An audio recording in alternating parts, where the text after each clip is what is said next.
In this video we will look over part of a very interesting mission model in the first LEGO Lake into Orbit competition, and that's this space station module.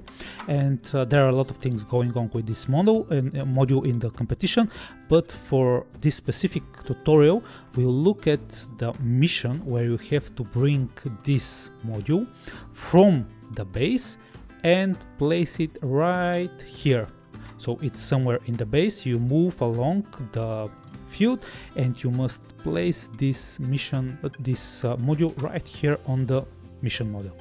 And that's I must say I was very impressed with this mission, and I thought it would be quite challenging, but at the same time we've seen a lot of teams with different interesting solutions that basically follow the same principle. Let's look at it.